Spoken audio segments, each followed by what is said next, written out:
And hey, you guys, what you're about to listen to is a United Airlines flight attendant recruitment advertisement, I guess. It's available on YouTube. Being a United Airlines flight attendant is full of opportunity, fun, and adventure. Each day is unique and different. What job pays you to travel the world? I've had the opportunity to visit places that I've only dreamed of. I have a passion for aviation, and I have been always interested in airplanes, and now I get to listen. Because in this podcast, we're going to be talking about the flight attendant, flight crew lifestyle. Set schedule of the days that you will be working. However, you never know where you're going to go.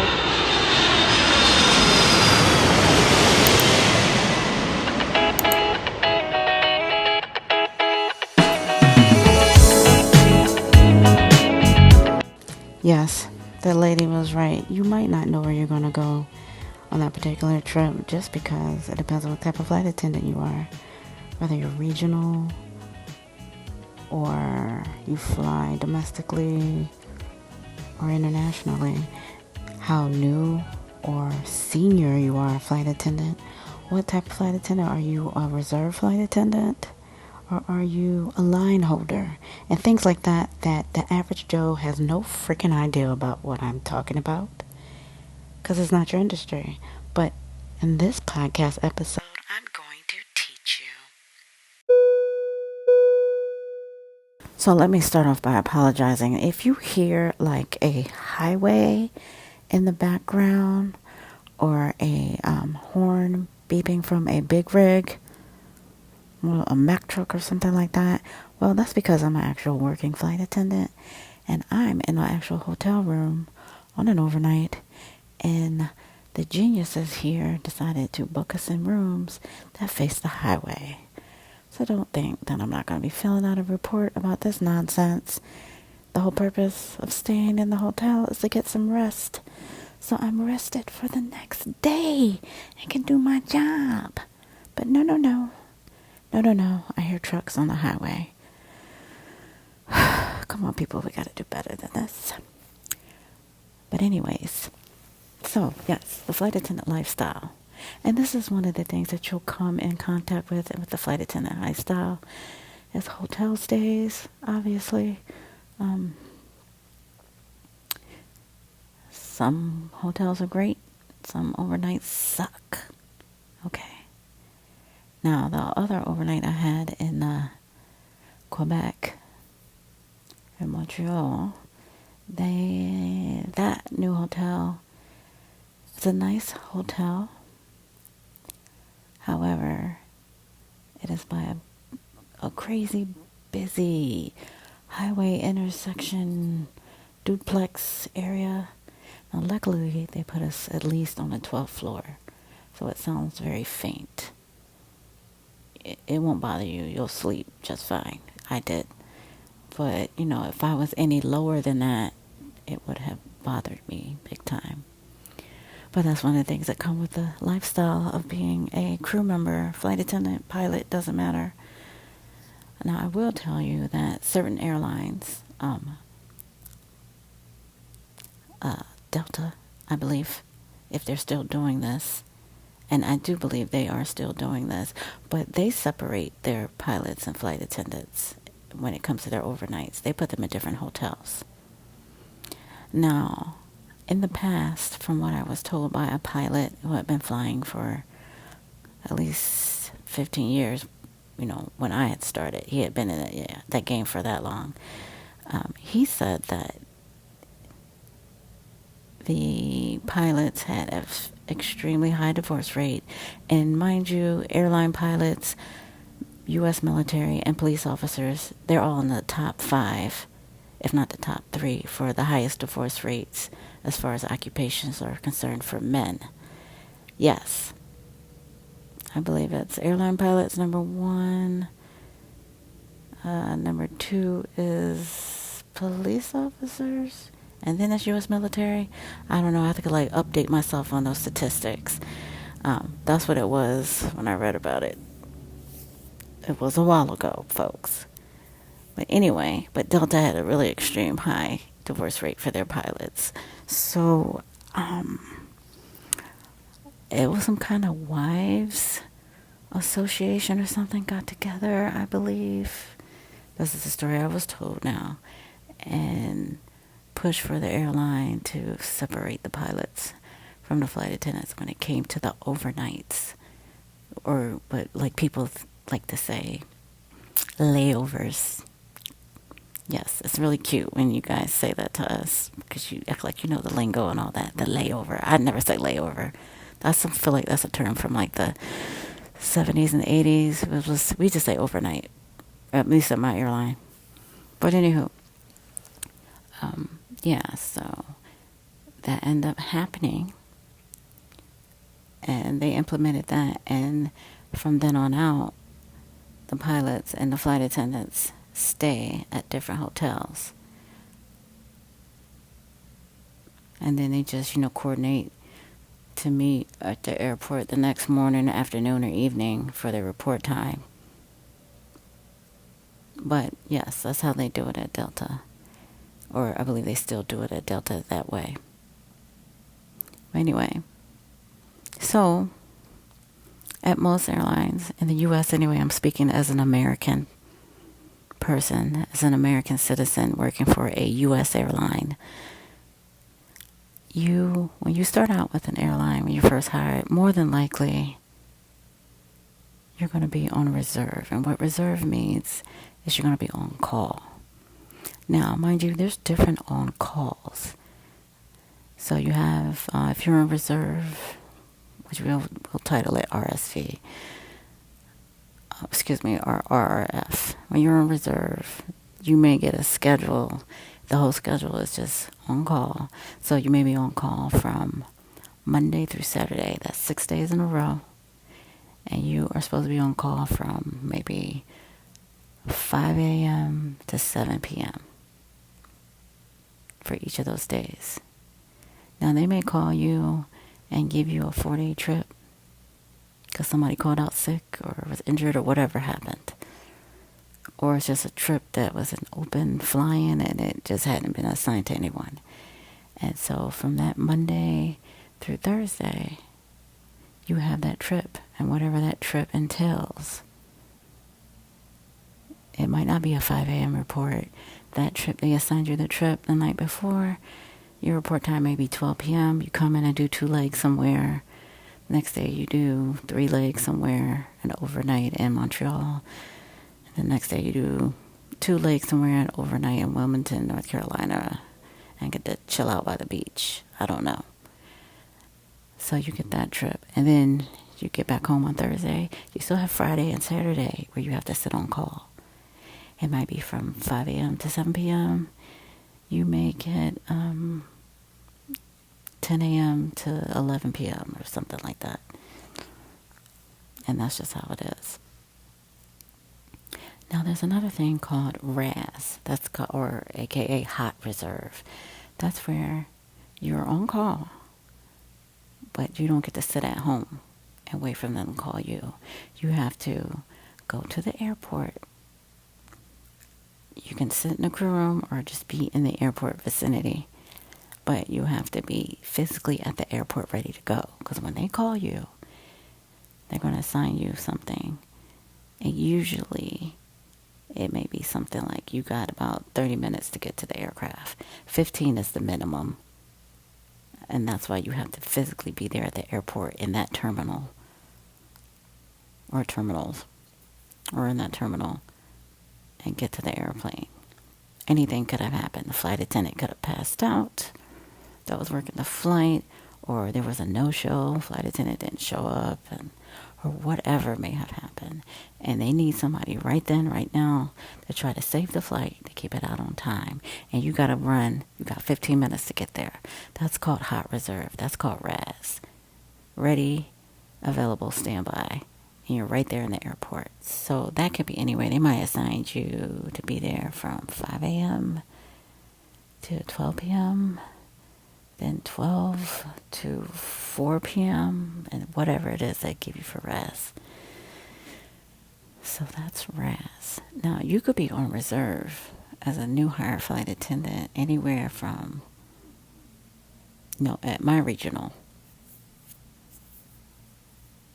3, 6 months, 9 months, a year, maybe a year and a half.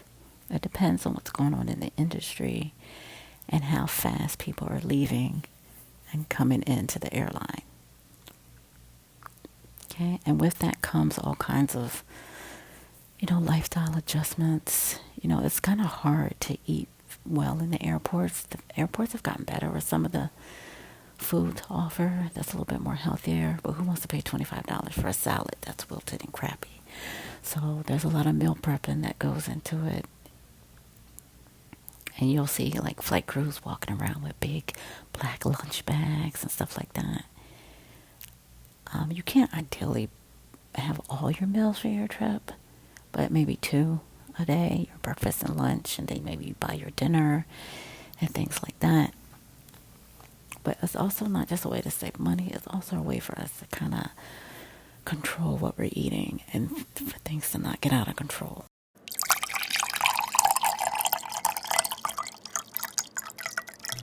Now, having said that, I used to see like some of our crew members, not so much flight attendants, but like pilots with like, they look like water coolers or whatever. These big Yeti lunch bags, more something that you would take for like a camping trip for like 7 days or something. Like that's a bit much to take that to work, but don't be surprised if you see it in the airport because I have seen it.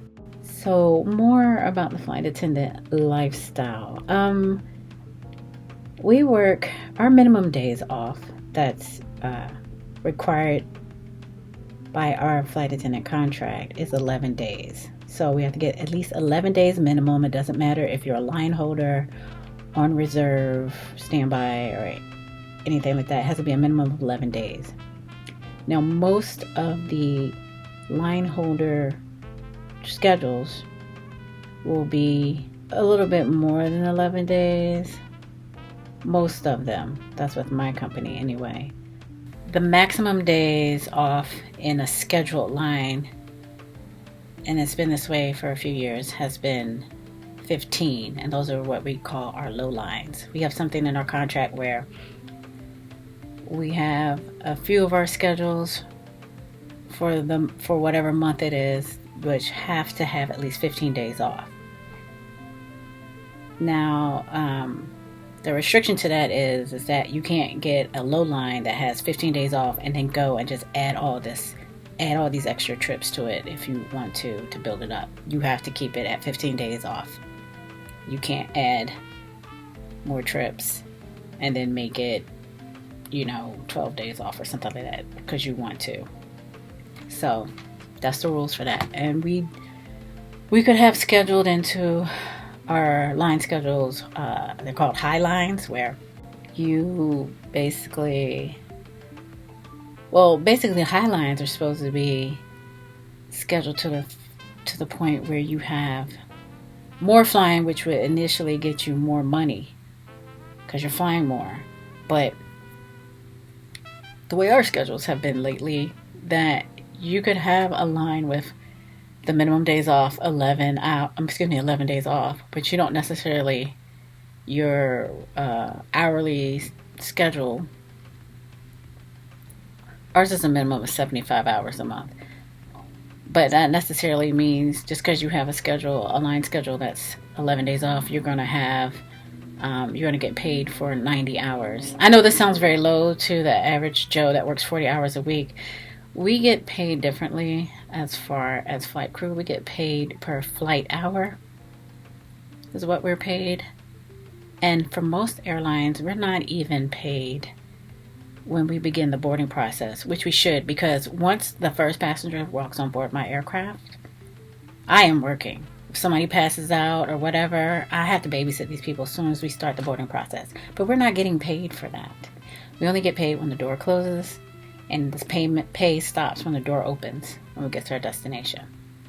They have a technology built in to when they know when we close our doors, it's timed, and when we open our door. So, our high lines, which has a lot more flying on it because you're getting the minimum days off at 11, they're not necessarily getting more money. It used to be before 2016. If you got a high line, you got higher pay because you worked more. That has changed drastically after 2016. More like after 2017, I guess. Yeah. With the acquirement of this new aircraft, it has not been good for us as flight attendants anyway. As far as being able to make a living and being able to keep up with cost of living and the inflation. Now, it's been good though in 2022 just because they had a serious, and I mean serious, attrition problem. And they had people walking out of their training classes. Like they would start a training class of maybe, let's say 25 people.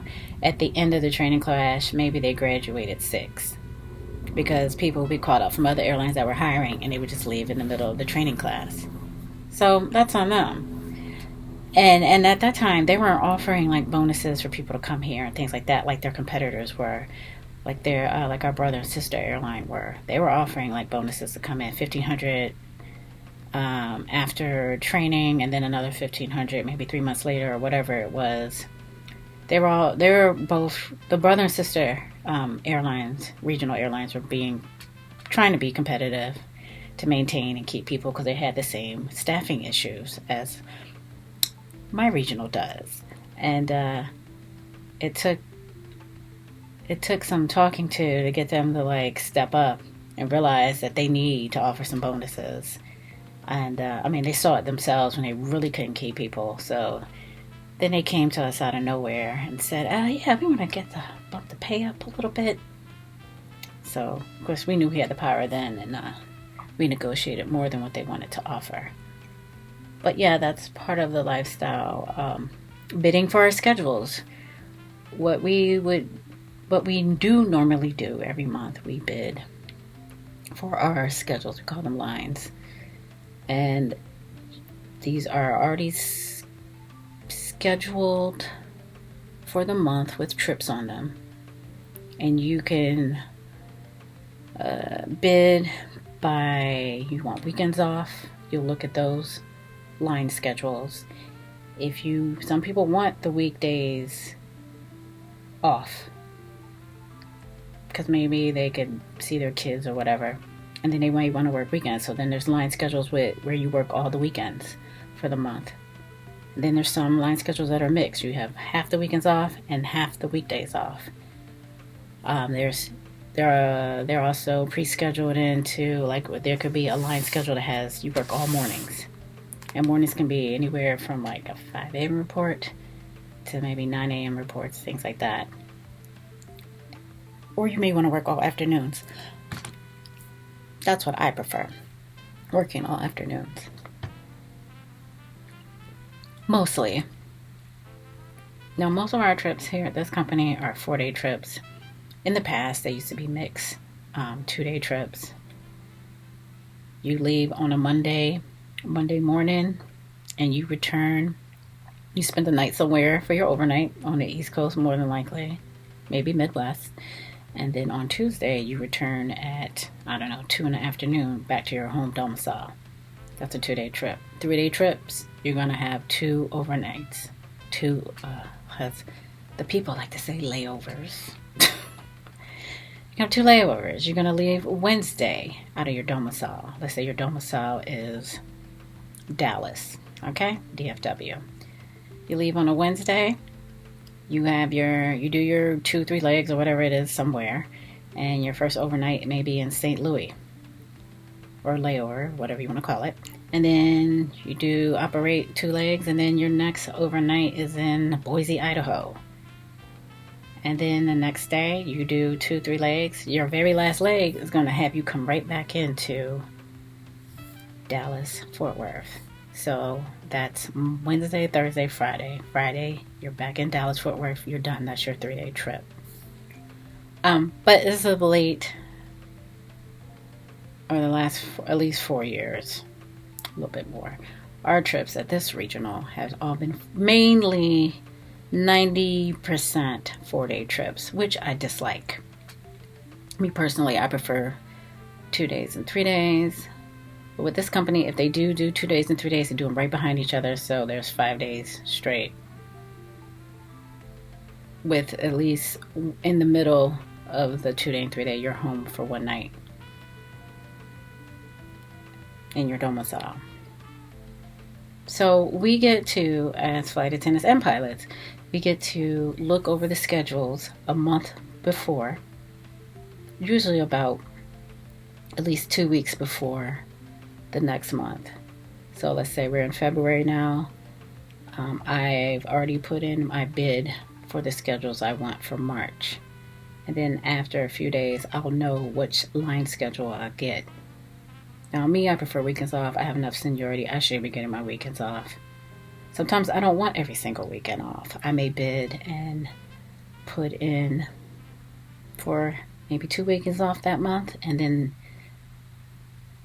a few weekdays off for the other half of the month, because I got things to do. It's best for me, it might be best for me to have the weekdays off so I can go to the doctor, or it's easier for me to get to the mechanic on the weekdays, or whatever it may be that I have planned, or things that I want to do. So, and then a lot of times being off on the weekdays, I don't have to fight the 9 to 5 Monday through Friday people.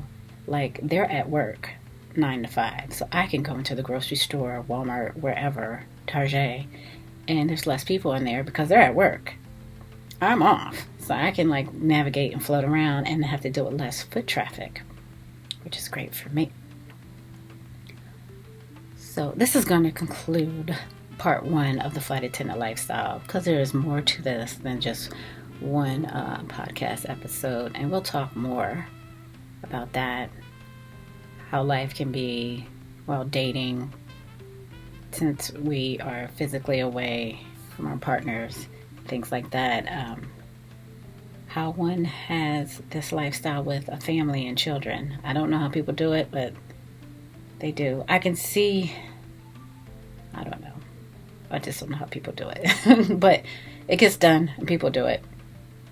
I mean, there's flight attendant couples. There's couples that are, there's a flight attendant and the pilot, or there's 2 pilots in the marriage, and they somehow navigate through this. But you got to be making some money and have help from your family, nannies and things like that, and have reliable people behind you. What did they say? It takes a village. Yeah, you'll need a village, because you're not going to be physically there with your kids, and you can't take them to work with you. That's just not happening if you're a pilot, flight attendant. So we'll continue more on with that. Maybe I will find a guest for you. I'm looking forward to doing that in the future. I mean, though, mostly this is a solo podcast where I talk, me, Regina, your regional flight attendant. But occasionally I may be able to have a guest here and there so you can get another perspective about this whole regional airline thing. So I thank you for listening. Hey, and shoot me an email if you have any questions or you have any podcast suggestions about what you want to hear. Let me know. It's myneedlejet@aol.com. Thanks for listening.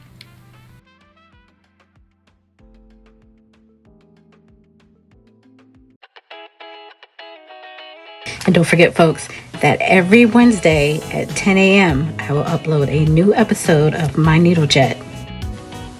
And you can listen to My Needle Jet on Apple Podcasts, Spotify, Podcast Index, Amazon Music, Podcast Addict, Podchaser, Podcast, Deezer, Listen Notes, and last but not least, Player FM. And you should be able to pull me up on Google Podcasts as well.